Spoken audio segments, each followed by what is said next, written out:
The Yellow Cab. Jack the Yellow Cab lived in a big city. There were thousands of yellow cabs in town, but no one knew the city quite like Jack. He knew every corner, every building, and every street, no matter how small. Once upon a time, Jack had wheezed through the streets as though he had wings, admired by all. These days, however, his wheels turned a little slower.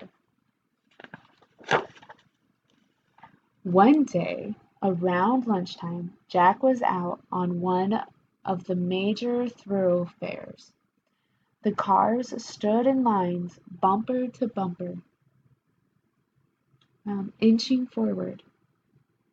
Directly in front of him was a grumbling, foul-smelling bus. There was a glossy advertisement poster stuck to its rear window. "Come to Brazil," Jack read. The image was of brightly colored flowers and birds and a lush rainforest. "That looks like paradise," thought Jack with a dreamy sigh.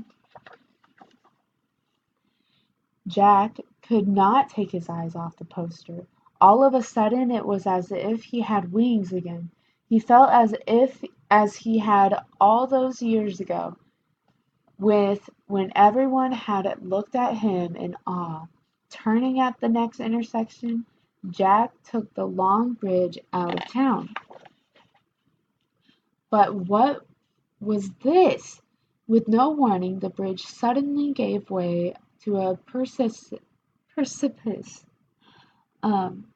Had he missed some barrier or detour? There was no time to brake. Jack plummeted downward, until, that is, the yellow cab opened its doors like wings and gently sailed along, onward and ever onward, over a vast expanse of forest. This surely was the rainforest! 3 red parrots became his flying companions. They gazed in amazement at the yellow flying object. Approaching a forest glade, they landed together. There were ferns, plants, and flowers everywhere, a blaze of shimmering color. Overhead, a troop of hollering monkeys was swinging its way through the treetops. Several monkeys dangled down from the branches. They wanted to see the curious yellow thing at close range. 2 of them even opened the door and somersaulted through the taxi. Jack laughed. "You're the funniest customers I've ever had." Some howlers played coconut ball, and Jack joined in enthusiastically with his trunk and hood. Jack discovered more and more animals. Many were camouflaged and hard to spot.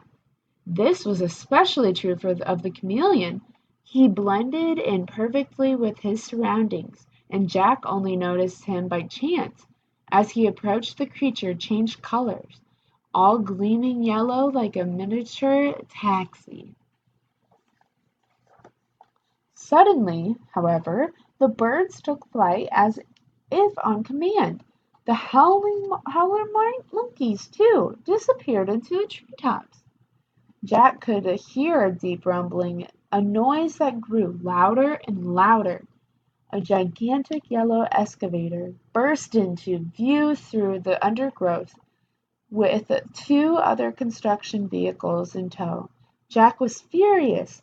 Those 3 had frightened off all the animals. His curiosity was roused, and he followed behind. They were sort of distant relatives, after all. What on earth were they doing here in the rainforest? The trucks and Jack reached an ugly, wide scar of a road. The entire section of the forest had been laid bare and flattened, and the 3 gigantic excavators were about to cut down even more trees. Jack was numb with horror. He couldn't believe it. His own relatives were destroying this paradise. Without stopping to think, he placed himself in their path. "Are you crazy?" Jack yelled. "What are you doing?" The machines turned and off their engines reluctantly. "What does it look like?" one of the excavators snarled. "We're cutting down trees. This will be a road, and we're clearing the way for a massive field of soybeans." "A soybean field? What all the animals and plants? What about them?" shouted Jack in despair. "Animals? I haven't seen a single one ever," growled the excavator in his gravelly voice. One by one the animals appeared in the clearing. A few cheeky monkeys leaped up into the machines. "Hey, that tickles!" snorted the scoop-nosed digger. Lifting and lowering the monkeys on his shovel, they screeched with delight. Then Jack had an idea. "Listen up, you yellow giants," he said. "The place I'm from needs lots of construction. There are streets, schools, and great big playgrounds to be built. Wouldn't that be smart than tearing up this forest, which is quite unique?" The excavators liked the sound of this. They did not care for the rainforest's humid climate. Their yellow paint was beginning to flake, and so they followed the little yellow cab back to the city. As if by magic, more and more construction machines joined the strange procession, and out of the forest they went, and each and every one. The convoy drew to a halt by a traffic light. A regular symphony of hooting horns came from behind. Jack was jolted out of his dream, but the beeping and honking continued. He must have dozed off in the traffic light. A long line had formed behind him. The bus in front had long since gone. Jack started his engine and chugged off. What an incredible dream that had been! Pacing by a huge construction site, he couldn't believe his eyes. There, hard at work, were the very construction machines he had guided out of the rainforest in his dreams. All three of them.